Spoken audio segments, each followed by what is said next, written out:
ini berkaitan dengan partai politik, ya, politik dianggap tidak mampu. Waktu itu kan berkaitan dengan demokrasi apa? Demokrasi parlementer, gitu ya. Nah, di demokrasi parlementer ini terjadi banyak kegaduhan, gitu ya. Maksudnya kegaduhan ini apa? Selain daripada kepentingan partai, banyak aktivitas negara yang mengalami gangguan karena banyak program kerja yang tidak terlaksanakan. Salah satunya adalah pemilu, dan pemilu tahun 1955 adalah pemilu yang kemudian membubarkan daripada DPR, karena DPR dianggap tidak bisa memfasilitasi. Salah satunya adalah waktu itu kita ketahui rancangan undang-undang baru ya, yang kemudian kembali kepada undang-undang lama 1945. Oke, sampai sini paham? Kakak harap paham ya. Oke, kita berlanjut ke soal lainnya. Sebentar, kakak coba untuk ya. Tadi sampai nomor 7 ya. Nah, kita berlanjut ke soal nomor 8. Jadi nomor 8, setelah Perang Dunia Kedua, dunia masih mengalami berbagai masalah, terutama tarik-menarik dua blok negara, yaitu blok barat dan blok timur. Keadaan tersebut dikenal dengan istilah Perang Dingin, yaitu A. Perang yang diwujudkan dalam bentuk tekanan-tekanan terhadap negara kecil. Ini kakak bilang salah, gitu ya, bukan tekanan terhadap negara kecil, tapi yang jelas adalah ketika Perang Dingin adalah bagaimana dua blok ini, ya, dua pengaruh besar ini mencoba untuk menarik simpati dan mengikat negara-negara berkembang, ya. Negara-negara berkembang ini yang kemudian dianggap sebagai sebuah potensi pasar, tidak hanya kepentingan politik tapi juga kepentingan ekonomi, yang kemudian kita ketahui nih adik-adik semasa Perang Dingin, ya. Perang Dingin ini kan lahir daripada LB-nya apa nih kira-kira latar belakangnya? Berakhirnya Perang Dunia Kedua, gitu ya, dimana kita ketahui Amerika dan Rusia, ya, Rusia muncul sebagai negara kreditur.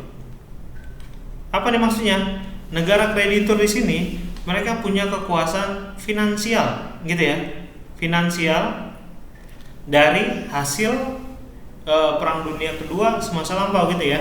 Jadi dengan kemampuan finansial ini mereka mencoba untuk menjembatani daripada kepentingan politik mereka. Nah, muncullah si Amerika dengan politik yang kita ketahui waktu itu dengan Marshall Plan, gitu ya, Marshall Plan-nya.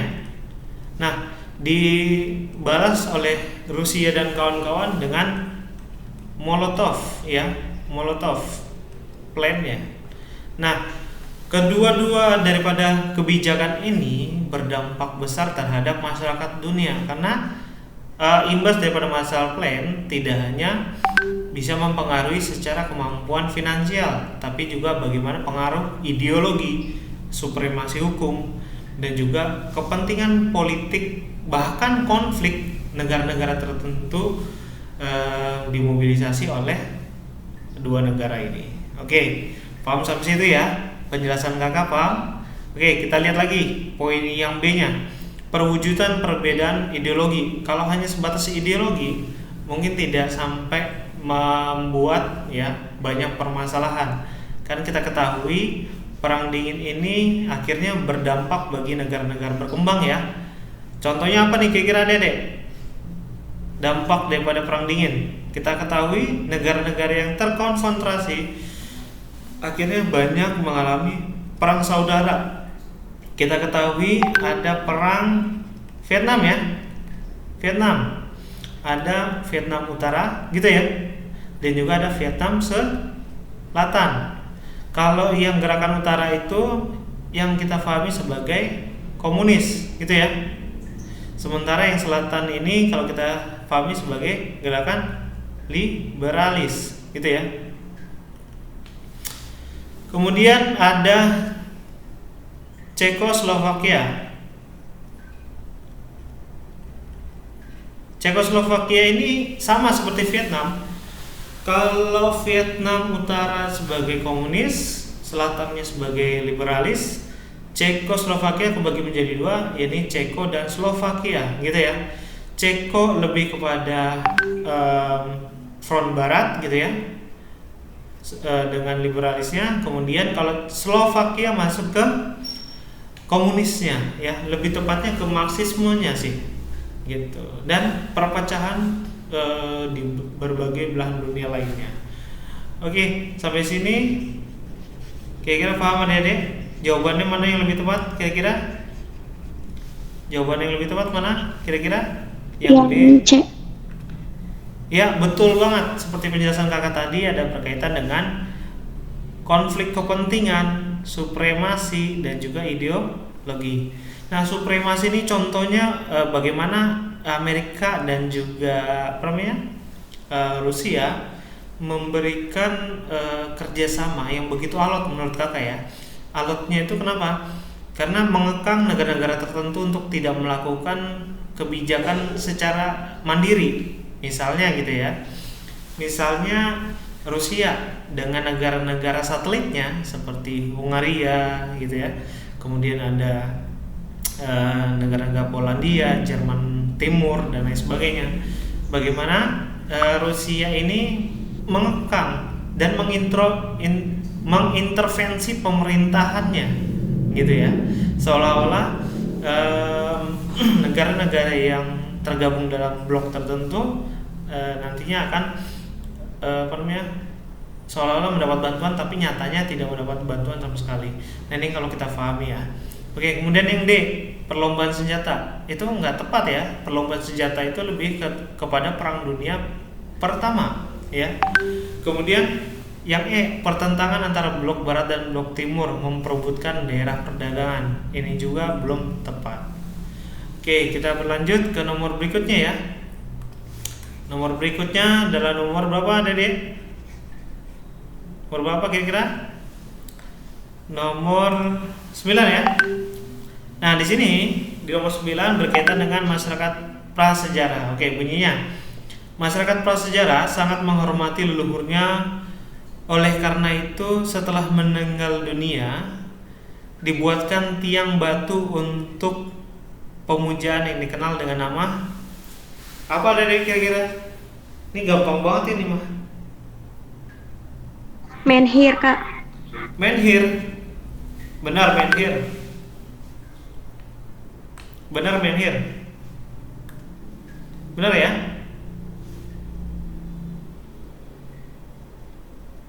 Halo. Aduh, kenapa nih? Menhir ya. Menhir itu bentuknya memanjang ke atas ya, kemudian dia tertanam. Nah, kemudian menhir ini seringkali dipuja-puja oleh masyarakat praksara ya. Kenapa demikian? Karena dianggap mewakili daripada leluhurnya ya. Nah, di mana kalau kita ketahui di sini menhir sebagai alat pemujaan, di mana waktu itu keyakinannya masih animisme dan dinamisme, gitu ya. Oke, terus Kak, selain menhir, moko. Di sini ada moko dan nekara. Moko dan nekara itu alat tabuh ya, yang terbuat daripada apa namanya? Logam, gitu ya. Alat tabuh yang kalau kita ketahui moko itu lebih besar ya, lebih lebar daripada nekara. Nekara itu kayak gendang apa sih namanya itu? Kalau di anak-anak pengajian itu darbuka kalau nggak salah ya. Nah, seperti itu. Nah, jadi ada moko dan nekara. Kemudian kapak corong dan bejana logam itu tidak lebih tepat ya. Kalau kapak corong fungsi sebagai apa dan bejana seperti apa. Nah, jawaban nomor 9 adalah demikian. Oke. Nomor 9. Kita berlanjut ke nomor 10 ya. Nah, di sini nomor 10. Oke, bunyinya langkah yang dilakukan Kartanegara sebagai Raja Singosari dalam rangka menyatukan Nusantara. Apa nih Adik kira-kira? Jawaban yang lebih tepat. Yang A, mengambil wilayah kerajaan Majapahit. Munculnya Singosari berbarengan dengan munculnya kerajaan apa? Kediri. Kita ketahui ya. Oke, nah ini di sini Majapahit itu belum muncul ya. Berakhirnya Singasari baru muncul yang namanya Majapahit. Jadi jawaban yang A salah. Kemudian yang B, memasukkan wilayah Pajajaran ya dan Kediri, itu juga salah gitu ya. Kenapa? Pajajaran di sini kan kalau kita ketahui ini kerajaan yang terakhir yang paling sulit ditaklukkan ya. Karena kerajaan Pajajaran ini kita ketahui disiasati bahkan hingga kepernikahan antara putra mahkota dan juga putri daripada kerajaan Pajajaran. Oke, jadi kalau dibilang yang B ini salah ya. Kemudian yang C, bekerja sama dengan Belanda menaklukkan Portugis, itu juga salah, bukan masanya. Yang D, mengalihkan kegiatan perdagangan ke Banten. Nah, ini juga salah. Kita ketahui mengalihkan kegiatan perdagangan ke Banten ini salah satu kebijakan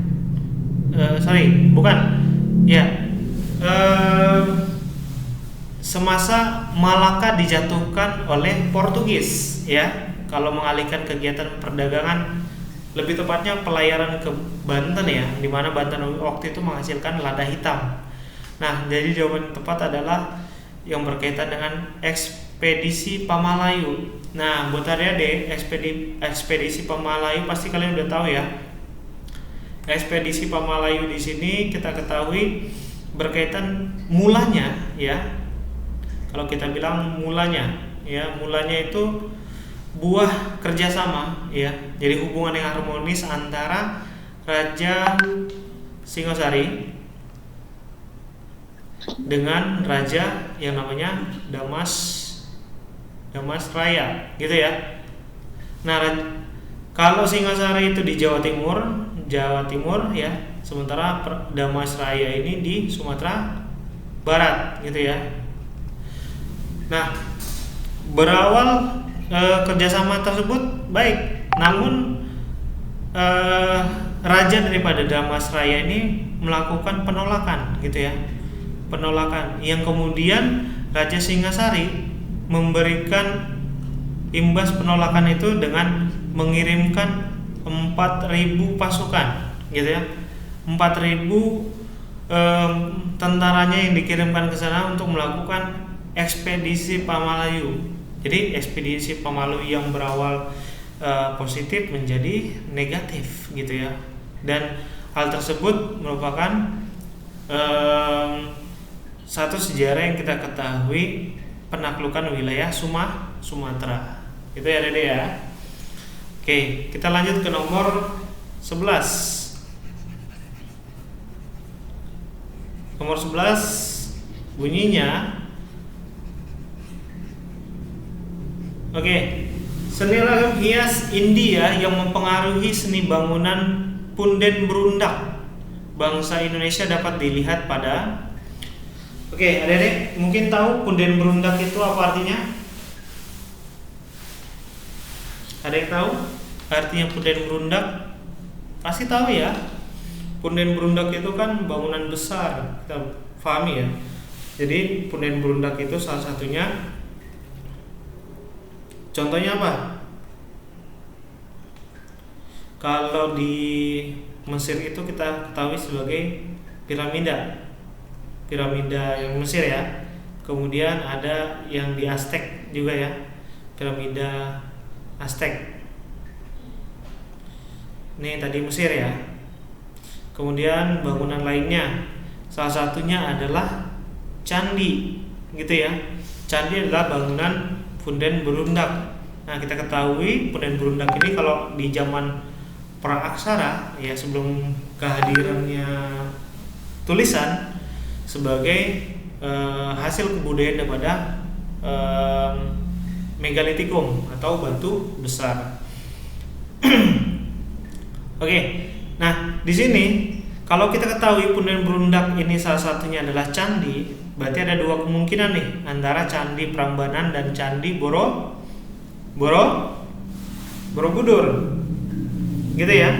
Nah, kalau di Prambanan itu tidak banyak ditemukan relief, tapi kalau di Borobudur ditemukan banyak relief. Nah, relief ini yang kemudian dipengaruhi oleh ragam hias India. Kenapa demikian? Karena relief ini yang kemudian bercerita tentang banyak kisah Mahabharata ya. Yang kalau kita ketahui ada beberapa kisah ya. Salah satu relief yang terkenal bercerita tentang Kamawibangga ya, bagaimana kebanggaan daripada masyarakat Hindu Buddha ya, lebih tepatnya pada masyarakat Buddha waktu itu, kalau kita ketahui ya, bagaimana menghapuskan strata sosial dan menjadi sebuah kebanggaan di masyarakat Indonesia waktu itu. Oke, kemudian ada yang lain seperti Lalita Wistana ya, atau Wistara. Kemudian ada Jalaka Awadana ya, kemudian yang terakhir ada Gandau Yuda gitu ya. Nah, di sini kalau kita ketahui, jadi ragam hias ini sangat-sangat mempengaruhi daripada Candi Borobudur yang kemudian kita ketahui banyak kisah-kisah daripada agama yang kita ketahui, agama Buddha yang kemudian dituliskan di Candi Borobudur gitu ya. Oke, kita lanjut. Di nomor 12, salah satu definisi sejarah adalah sebagai ilmu. Nah, ini sedikit menarik. Seringkali adik-adik yang belajar sejarah itu sering ketukar-tukar gitu ya. Sering ketukar-tukar mana sejarah sebagai ilmu, sejarah sebagai kisah, sejarah sebagai peristiwa, sejarah sebagai seni. Itu harus bisa dipahami ya. Oke, nah pertama yang akan kakak jelaskan berkaitan dengan sejarah sebagai ilmu ya. Ketika sejarah ya sebagai ilmu ini banyak difahami sebagai sebuah metode ya, yang kemudian dikembangkan kebenarannya dia dijadikan sebuah pengetahuan gitu ya. Kemudian sejarah sebagai peristiwa. Sejarah sebagai peristiwa diartikan sebagai sebuah fakta ya, sebuah fakta ataupun sebuah hal yang benar terjadi gitu ya. Nah, kemudian sejarah sebagai apa kira-kira? Sejarah sebagai kisah. Sejarah sebagai kisah kita pahami sebagai rekonstruksi sosial ya. Nah, salah satunya adalah ketokohan ya, ketokohan. Nah, ketokohan ini yang kemudian menjadi salah satu alternatif jawaban kita. Oke, kemudian sejarah sebagai apa satu lagi? Sejarah sebagai seni. Ya, sejarah sebagai seni itu dia bernilai, ada nilai estetik gitu ya. Bagaimana nilai keindahan di dalam sebuah ilmu sejarah. Nah, kemudian nilai estetik ini yang kemudian membawa kita kepada dunia fantasi. Maksudnya apa dunia fantasi di sini? Memberikan satu pengalaman belajar ya, yang tidak hanya monoton pada peristiwa masa lampau, tapi juga ada unsur-unsur seni yang dapat menjadi cerminan suatu bangsa. Gitu ya. Oke, kita kembali ke soal. Salah satu definisi sejarah sebagai ilmu, maksudnya sejarah merupakan, oke, apa nih jawaban yang lebih tepat tadi deh? Sejarah merupakan apa? Kalau kita lihat yang A, cerita tentang kejadian dalam kehidupan seseorang, bisa dikatakan sebagai ilmu nggak? Nggak, lebih kepada peristiwa. Oke, kemudian yang B, peristiwa yang disusun berdasarkan metodologi penyusunan sejarah, bisa dijadikan sebagai ilmu? Bisa, ya. Dan jawabannya adalah yang B. Seperti yang akan jelaskan tadi, melalui metodologi dan juga penyusunan fakta-fakta sejarah, kemudian dijadikan sebuah dasar sebuah ilmu pengetahuan. Oke. Nah, terus Kak, kalau tahapan-tahapan kehidupan dalam suatu daerah itu berkaitan dengan sejarah lokal, gitu ya. Kalau yang D, pertentangan antar suku, nah itu bukan termasuk dalam sebuah sejarah, lebih kepada konflik sosial. Yang E, peristiwa yang terjadi dan dapat dibuktikan. Nah, itu biasanya berkaitan dengan sejarah sebagai peristiwa. Terus yang seringkali kita ketahui seperti adanya dongeng, ya, kemudian ada yang namanya mite atau mitos, itu seringkali sejarah sebagai kisah, ya. Oke, adik-adik, kita lanjut ke nomor berikutnya. Kak, kalau sejarah berkelanjutan tuh gimana, Kak? Sejarah berkelanjutan. Oke, sejarah berkelanjutan ini yang kita ketahui sejarah yang pembabakannya ini tidak hanya terbatasi oleh satu dimensi, ya.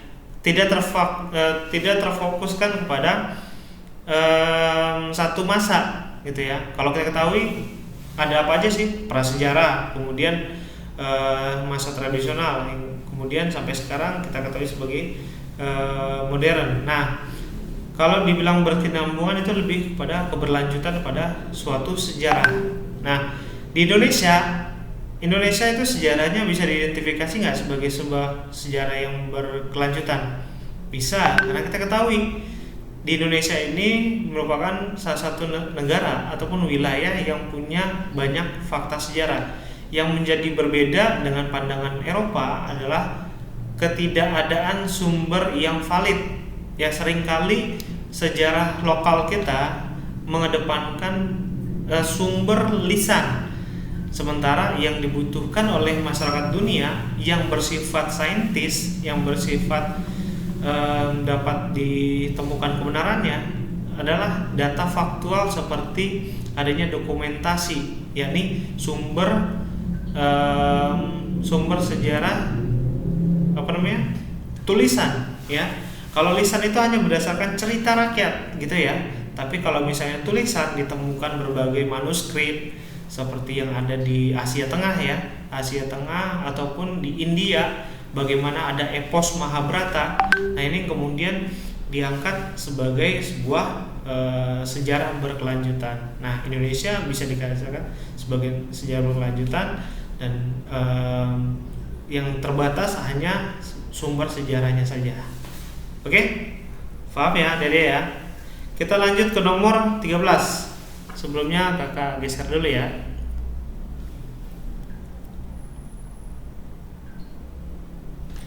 Oke, kita lanjut ke nomor 13. Nomor 13 bunyinya, perhatikan pernyataan berikut.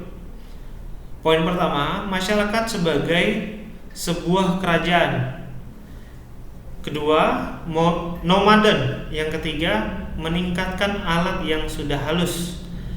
Yang keempat, makanan tergantung dari alam. Oke, yang ditanyakan merupakan ciri-ciri kehidupan masyarakat prasejarah, khususnya zaman logam. Kalau zaman logam, kita ketahui kehidupannya identik dengan masyarakat menetap, gitu ya. Kenapa menetap? Karena sudah dipastikan dia mampu bertahan di suatu wilayah bahkan kondisi yang sangat ekstrim, gitu ya. Kenapa demikian? Karena dia sudah banyak memiliki alat bantu dan hasil kebudayaan. Oke. Nah, jadi kalau di sini kita ketahui masyarakatnya sebagai sebuah kerajaan. Ya, bisa kita pahami betul ya.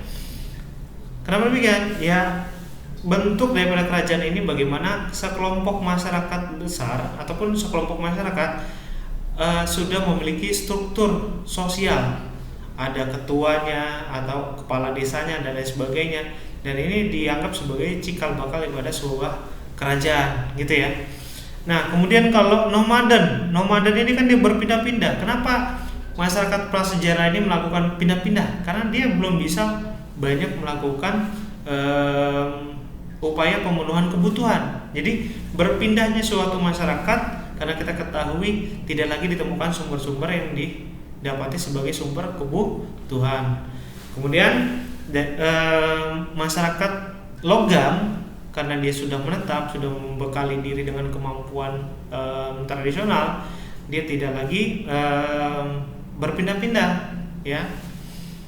Kemudian yang ketiga, meninggalkan alat yang sudah halus. Ya, jelas, meninggalkan alat yang sudah halus. Dalam artian kita ketahui seperti nekara, moko, ya, bahkan berbagai alat lainnya seperti adanya sabit, gitu ya.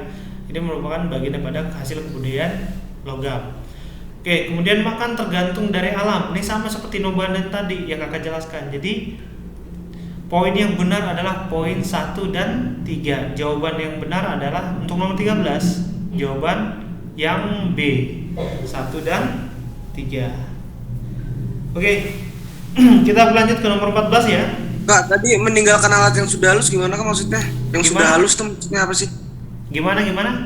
Meninggalkan alat yang sudah halus maksudnya apa? Alat yang sudah halus itu?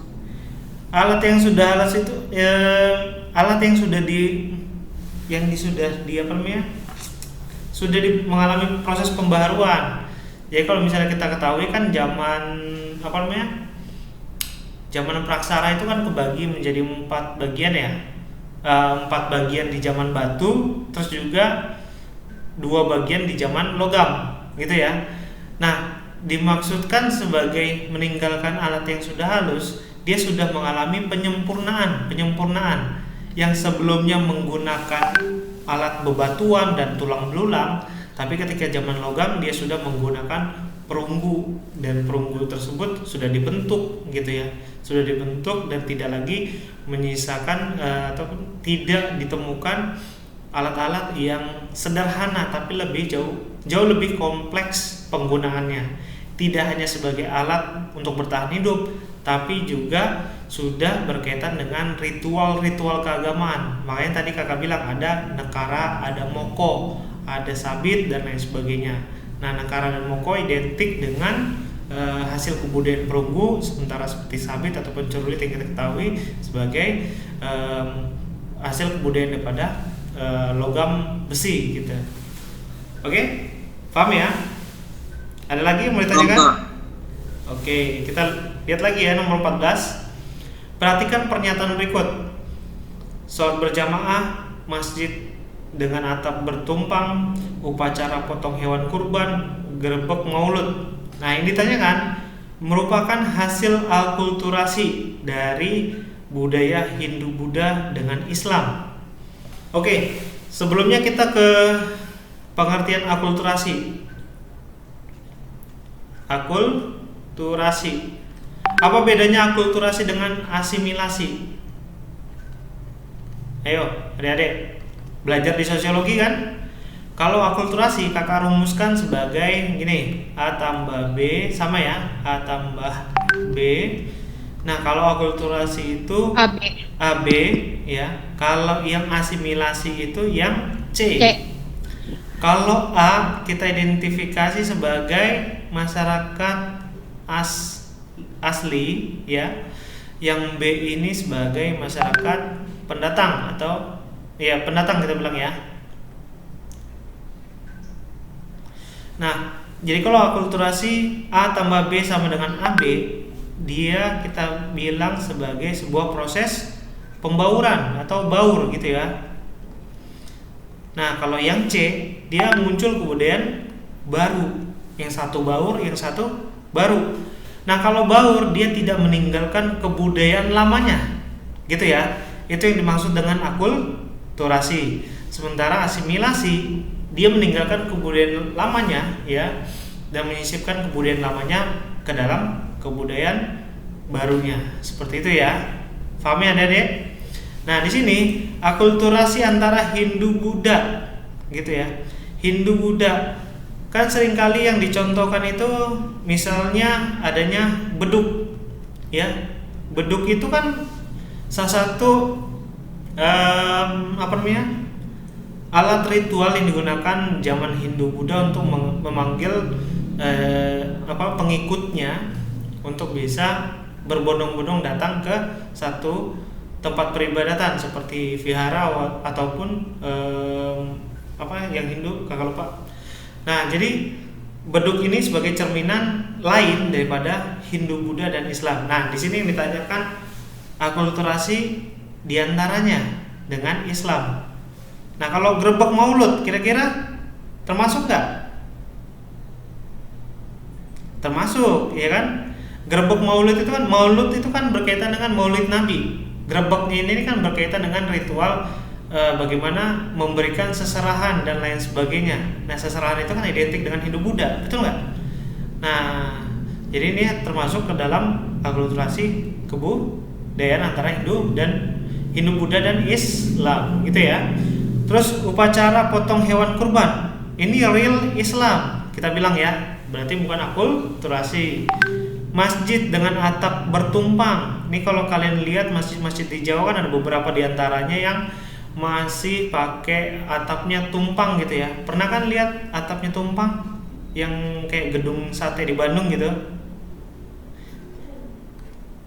Pernah lihat ya? Kayak gini nih, kakak gambarin. Nah, ini atapnya seperti ini. Kalau masjid pada umumnya kan dia bentuknya kubah gitu ya. Paham Dede? Nah, ini kalau kita pahami, jawaban yang lebih tepat adalah yang 2 dan yang 4. Berarti 2 dan 4 ini masuknya kemana? Yang C, gitu ya. Oke? Ada pertanyaan sampai sini? Enggak ada? Kalau enggak ada, kita berlanjut ke nomor berikutnya. Oke. Di sini nomor berapa? 15 ya. Nomor 15 kita perhatikan soalnya di sini. Perhatikan pernyataan berikut. Dongeng, mite, kemudian legenda, prasasti. Nah, di sini yang ditanyakan, masyarakat Praksara tetap berusaha mewariskan masa lalunya kepada generasi berikutnya dengan berbagai cara. Seperti kita ketahui ya, yang namanya masyarakat Praksara itu kan belum ditemukan tulisan. Nah, belum ditemukan tulisan berarti identik dengan, kalau di sumber sejarahnya itu berkaitan dengan apa? Dengan yang namanya tradisi lisan ya. Tradisi lisan ini berbuah kepada sumber sejarah lisan gitu ya. Nah, kalau dibilang prasasti, poin keempat ini, dia termasuk lisan atau tulisan? Tulisan. Ya. Legenda, lisan atau tulisan? Lisan, betul. Mite itu seringkali diartikan juga sebagai mitos, gitu ya. Apa nih kira-kira? Lisan, ya kan? Kan seringkali diucapkan, gitu ya. Kemudian dongeng, sama, seringkali diucapkan. Jadi jawaban yang tepat 1, 2, dan 3. Nah, jawabannya mana? 1, 2, dan 3 itu adalah yang A. Gitu ya Dede ya. Oke, kita berlanjut ke nomor berikutnya. Nomor berikutnya berbunyi, metode penelitian sejarah dengan mengumpulkan data yang sumbernya dilacak adalah, ini kayak penjelasan di awal tadi. dilacak. Oke, kakak kasih penjelasan lagi. Kalau heuristik itu mencari temukan, betul nggak? Mencari temukan, ya. Kalau interpretasi itu berkaitan dengan citra, ya, atau sebuah kondisi setelah si peneliti menemukan jawaban, itu namanya interpretasi. Historiografi itu berkaitan dengan penulisan kembali sebuah sejarah, ya. Nah, di sini ada kritik. Kritik ada dua unsur, ya, kritik intrinsik, ya, dan juga ekstrinsik, gitu ya. Kalau intrinsik berkaitan dengan isi sebuah sejarah, gitu ya. Tapi kalau ekstrinsik berkaitan dengan fisiknya. Apa bedanya? Kalau isi dia berkaitan dengan peristiwa ataupun kisahnya, gitu ya. Nah, di sini dianggap sebagai fakta sejarah, gitu ya. Kalau fisiknya, misalnya untuk meyakinkan sebuah relief dalam Candi Borobudur, maka ditentukan kadar karbonnya, ya. Kadar karbon ini yang kemudian diteliti bersumber dari mana urutan waktunya. Jadi makin pekat kadar karbonnya, maka bisa dipastikan sumber sejarah tersebut valid dan juga berkesesuaian, gitu ya. Sementara kalau holistik ini berkaitan dengan sumber sejarah yang komprehensif, gitu ya, ataupun menyeluruh. Nah, di sini yang ditanyakan metode penelitian sejarah dengan mengumpulkan data yang sumbernya dilacak, gitu. Dilacak itu berarti mencari temukan, gitu kan? Nah, berarti jawabannya adalah heuristik. Oke? Paham Adek? Sampai sini? Paham ya? Kita berlanjut ya, karena waktu kita juga udah mepet. Mana nih? Sudah 2:30. Kita lanjut ke nomor yang lainnya. Baik, ada 4 nomor tersisa. Kita lanjutkan. Oke. Gunung Padang di Cianjur adalah bukti peninggalan zaman. Nah, ini gampang banget ya. Apa nih kira-kira jawabannya, Dedek? Zaman apa? Ayo. Masih adakah orangnya atau sudah bubaran? Kalau Paleolitikum itu berkaitan dengan zaman batu tua. Mega. Ah, betul sekali. Megalitikum. Apa wujudnya? Punden berundak tadi, ya kan? Nah, situs Gunung Padang itu kita artikan juga sebagai cikal bakal daripada terbentuknya satu bentuk fisik, ya, pemujaan yang kalau kita ketahui tidak ada ubahnya seperti candi yang ada di Jawa Tengah seperti Borobudur dan Prambanan, gitu ya. Oke, kita berlanjut ke nomor berikutnya. 18. Bangsa yang mendiami lembah Sungai Indus di India. Ayo. Jawabannya apa nih kira-kira? Dravida. Yang A. Iya. A. Yang A ya, Dravida. Selain Dravida ada bangsa apa? Ayo. Yuk. Lembah Arya. Betul. Ada yang pertamanya Arya. Ya. Arya ini yang kemudian kalau kita pahami sebagai orang-orang dari ras Kaukasoid. Ya. Kalau yang satunya Dravida. Ya, berbeda dengan Kaukasoid, dia adalah orang-orang yang hitam-hitam nih, Negroid, ya. Jadi kalau ke India kalian nggak usah heran ada dua kenampakan umum di masyarakat India, ada yang kulitnya putih dan ada yang kulitnya hitam. Nah, kita lihat lagi bangsa Maya. Kalau Maya itu lebih kepada penduduk asli Amerika, ya, betul? Meksiko. Amerika. Ya, betul, Meksiko. Dari apa namanya? Hasil kebudayaan bangsa Maya dan Aztec ya kalau kita ketahui ya. Mongol itu ya orang Asia ya kan. Tajik, ini orang mana? Bukan Tajikistan, tapi melainkan orang Persia ya. Gipsi, nah ini Gipsi ini adanya di Eropa, gitu ya. Oke, kita berlanjut ke nomor 19. Kepulauan yang mendapat julukan Spicy Island dan menjadi daya tarik penjajah datang ke Indonesia adalah Maluku. ya betul sekali, Maluku. Awalnya dari mana?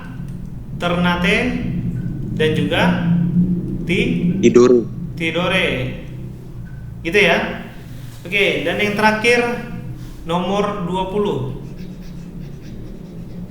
Nomor 20 kira-kira apa nih? Adek-adek.